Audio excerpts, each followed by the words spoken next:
है तो फिर उसके लिए थोड़ी सुसमाचार है। आप किसी कंगाल को जाके बोले तो कंगाल ही रहेगा लेकिन हेवन चला जाएगा, और बोलेगा ठीक है लेकिन यहां क्या करूंगा। जीसस ने कहा अगर हम अंधे को जाके बोलें कि तू अंधा ही रहेगा लेकिन स्वर्ग चला जाएगा, परमेश्वर ने कहा जाओ अंधों को आंखें दो, लंगड़ों को चलाओ, कंगालों को सुसमाचार दो कि जीसस तुम्हारे लिए कंगाल बना ताकि तुम्हारे कंगाल होने के श्राप को सदा के लिए खत्म कर सके। अब तुम्हें कंगाल रहने की जरूरत नहीं है। अब मेरा अंगीकार क्या है? पहले एक्नॉलेजमेंट। क्या एक्नॉलेजमेंट? कि जीसस मेरे लिए कंगाल हुए, वो मेरे लिए आए। मैं पहले एक्नॉलेज करूंगा, पहले दिमाग में बिठाऊंगा कि मेरी ये कंगाल पुणे के लिए परमेश्वर ने मेरा काम कर दिया है।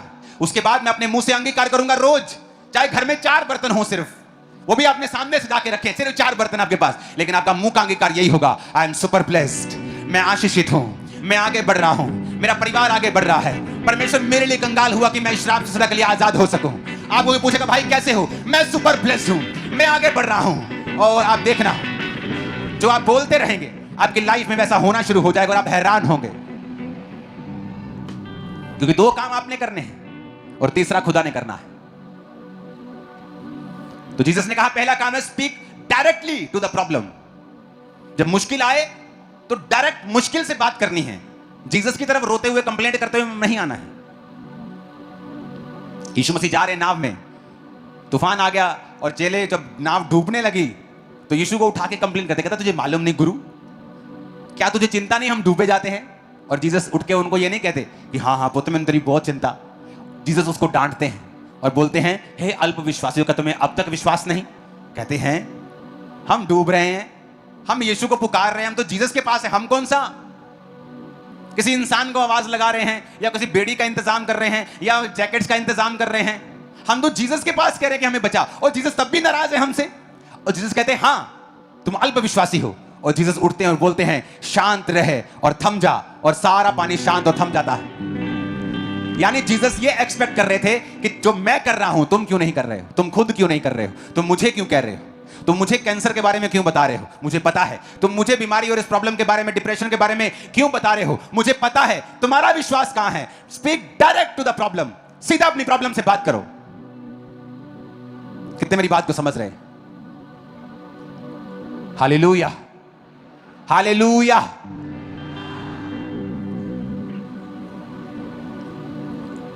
मरकुस 11 उसके 23, 1 2 3 इकट्ठे पढ़ेंगे सिर्फ यहां तक। इस पहाड़ से कहे तो उखड़ जा। 1 2 3 फिर से पढ़ेंगे क्वायर के साथ। 1 2 3। जो कोई इस पहाड़ से कहे तू उखड़ जा और समुद्र में जा पड़, और अपने मन में संदेह ना करे वरन प्रतीति करे कि जो कहता हूं वह हो जाएगा, तो उसके लिए वही होगा। आमीन। अब दूसरा कुरिन्थियों 4 उसकी 13 आयत में लिखा है इसलिए कि हम में वही विश्वास का आत्मा है जिसके विषय में लिखा है मैंने विश्वास किया इसलिए मैं बोला। बोलो पड़ोसी को, इसलिए मैं बोला क्योंकि मैंने विश्वास किया। अतः हम भी विश्वास करते हैं इसीलिए बोलते हैं। ऊंची आवाज में बोलो आमीन। यानी अगर आप बिलीवर हैं और विश्वास करते हैं तो आप क्या करेंगे? फिर क्या करेंगे? ऊंची आवाज में सुना नहीं, क्या बोले? क्या करेंगे? क्या करेंगे? आप बोलेंगे, आप बोलेंगे। Words, words. आप सोचेंगे नहीं ये पहाड़ उखड़ेगा कि नहीं उखड़ेगा, ये प्रॉब्लम जाएगी कि नहीं जाएगी। आप अपनी जगह अड़े और खड़े रहेंगे, और वही गवाही के साथ आते हैं जो अड़े और खड़े रहते हैं। अब पुराने नियम की एक आयत पढ़ते हैं हम, एक करेक्शन भी करेंगे साथ और उसके पढ़ेंगे भी। यहोशू 1 उसकी 5 से लेकर 9 आयत। यहोशू 1 उसकी 5 से लेकर 9 आयत।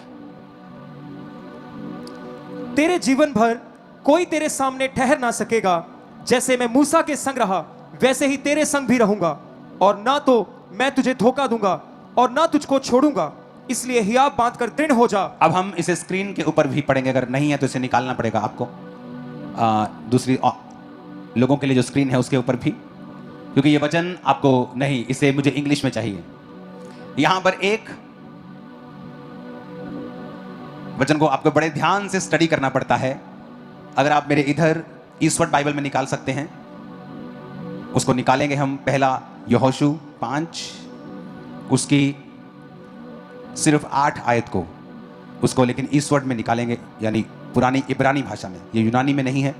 पुराना वचन नया यूनानी में है। पुराना टेस्टामेंट जैसे हम ओल्ड टेस्टामेंट कहते हैं, वो इब्रानी भाषा में लिखा गया था। उसकी हम 1 अध्याय के 8 आयत को पढ़ेंगे। अब यहां पर परमेश्वर ने कहा है कि मैं तेरे संग रहूंगा।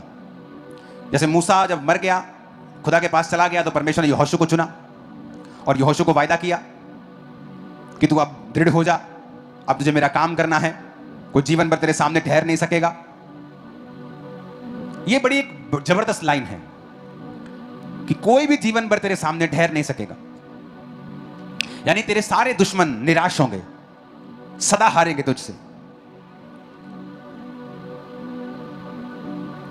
अब प्रभु ने उसे कुछ करने के लिए बोला, वो हम ओरिजिनल बाइबल में पढ़ेंगे। इसकी 8 आयत को ऊपर करेंगे। यहोशू 1 उसकी 8 आयत।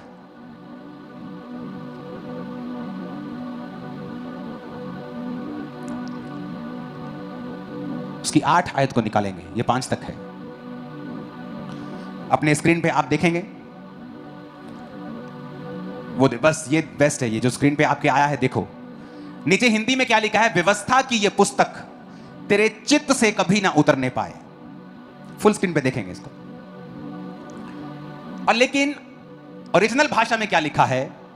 The book of the law shall not depart out of thy mouth. Mouth के इन दोनों शब्दों को खोलेंगे अगर आप खोल सकते हैं तो। कहता हिंदी में जब पढ़ते कहता चित्त से, चित्त नहीं है एक्चुअल में, रियल वचन लिखा है माउथ, स्टोमा। रियल वचन है स्टोमा। ये आपने कौन सा खोला है? 4482। ओके, 6310 वाला खोलो, इब्रानी भाषा का। अब इसे ध्यान से समझना कि आपको मैं ये बता रहा हूं कि परमेश्वर नए नियम में और पुराने नियम में दोनों जगह सेम था। नीचे की स्क्रीन के ऊपर आप वही आयत को देखेंगे, हिंदी इंग्लिश में इकट्ठा, जैसे पहले हम देख रहे थे।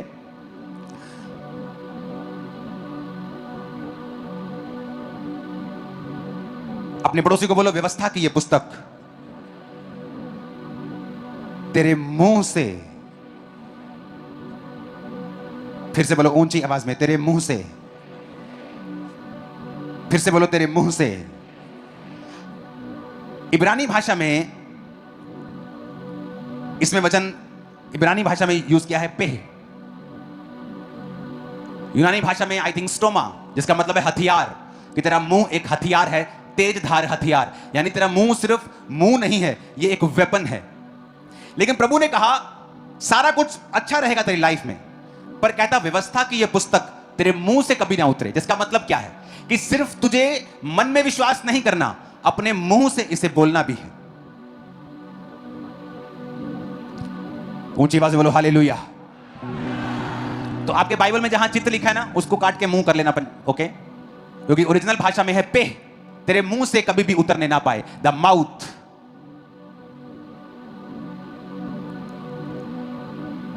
6310 शब्द, माउथ, तेरा मुंह। The book of the law यानी बाइबल शैल नॉट डिपार्ट, तेरे माउथ से अलग ना हो, डिपार्ट ना हो। व्यवस्था की यह पुस्तक तेरे मुंह से अलग ना हो। तेरे दिल में है धार्मिकता के लिए मन से विश्वास, उद्धार के लिए मुंह से अंगीकार किया जाता है। आपको अंगीकार करना है। आपका बच्चा एवरेज है, आप अंगीकार करेंगे सिर पे हाथ रखे, तू बेस्ट रिजल्ट देने वाला है, तू बेस्ट ऊंचाई पे जाने वाला है। अंगीकार, आपके वचन वही कर देंगे जो आप बोलेंगे। आप एक कदम चल नहीं सकते, अपने घुटनों पे हाथ रखे रोज अंगीकार करेंगे, उसके कोड़े खाने से मैं चंगा हो चुका हूं, मैं चलूंगा ही नहीं, मैं दौड़ूंगा, मैं दौड़ूंगी, रोज अंगीकार करेंगे। आप प्रॉब्लम लेकर खुदा से बात कर रहे हैं और खुदा आपसे नाराज होता है। उसने कहा है, बाइबल में लिखा है, speak directly to the problem. पहाड़ से कहे मेरे पास आ और बोल कि पिता पहाड़ को हटा दे तो मैं पहाड़ को हटा दूंगा। ऐसा नहीं लिखा है। उसने कहा है जब तू समुद्र पहाड़ से कहे कि जा और उखड़ जा और समुद्र में जा पड़ा, ऐसा हो जाएगा। अंगीकार। बोलो अपने पड़ोसी को अंगीकार। ऊंची आवाज में बोलो अंगीकार।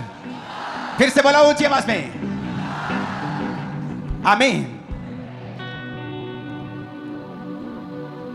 अगर आपका अंगीकार गलत है तो इमेजिन आप जीसस क्राइस्ट की बलिदान को व्यर्थ कर देंगे अपने लाइफ में,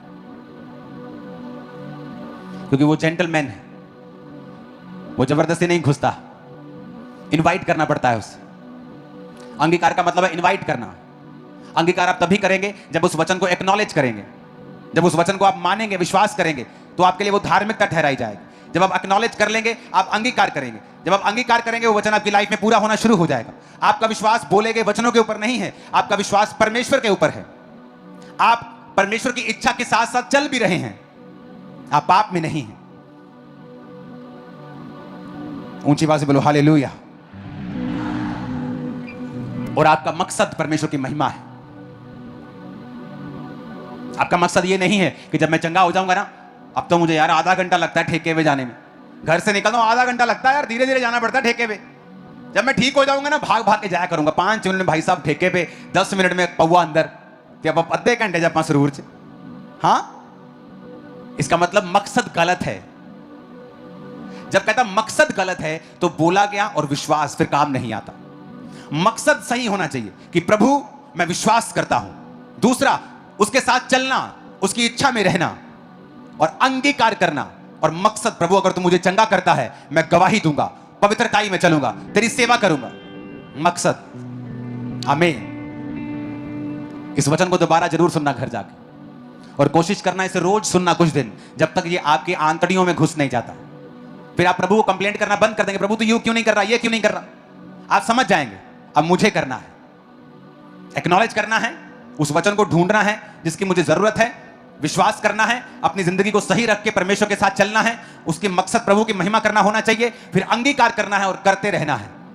उसका काम फिर अगला उसका काम है।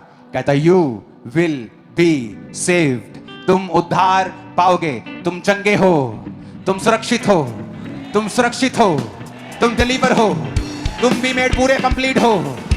आमीन। ऊंचे वाला चाहिए चर्च, आमीन। ऊंचे वाला चाहिए चर्च। तुम कंप्लीट हो जाओ, चंगे हो जाओ, आत्मिक बचाए जाओगे, शारीरिक चंगे हो जाओ, मानसिक चंगे हो जाओ। आमीन। इतना आसान है ना, कई बार मुश्किल लगता है, लेकिन आदत डालनी होगी। कई बार परमेश्वर आपको हिलाता है, आप बोलते ओ प्रभु क्या हो गया, ये क्या हो गया मेरे फाइनेंस को एकदम से, ये मेरे शरीर को क्या हो गया। प्रभु कहता है तू एक बड़ा हिस्सा मिस कर रहा है बाइबल में, लेकिन तुझे वो समझ नहीं आएगा, तुझे हिलाना पड़ेगा। जब मैं तुझे हिलाऊंगा, वो तुझे मारने के लिए नहीं है, बल्कि तेरी आंखों को ओपन करने के लिए है। और जब तुम्हारी आईज उस ट्रुथ के लिए ओपन हो जाएंगी, और जहां कहीं फिर सच होगा, आत्मा होगा, वहां आजादी होगी। Hallelujah, hallelujah.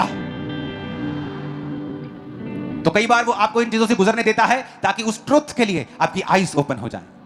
जब आपकी आईज ओपन होती हैं, आप हजारों लाखों की आईज को ओपन कर देते हैं। बदलाव के लिए कभी भी लाखों की जरूरत नहीं होती, एक अगर बदल जाए तो वो लाखों को बदल सकता है। आप एक ही हैं जो अपने परिवारों को बदल देंगे। आप अपने परिवार के मूसा होंगे और बेस्ट बेस्ट बेस्ट अगुए होंगे।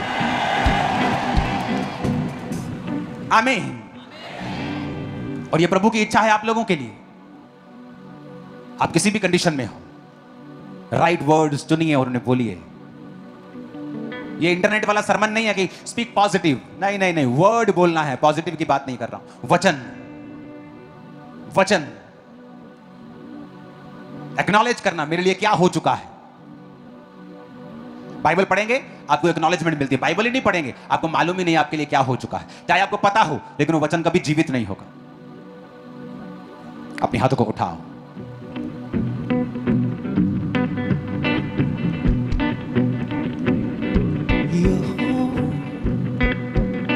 यहोवा मेरा बादशाह, ओ करदा भला सदा। यहोवा मेरा बादशाह, ओ करदा भला सदा। ओ करदा भला अपने लोकां दे नाल, ओ करदा भला अपने लोकां दे नाल। ओदा बखरा अंदाज़ सदा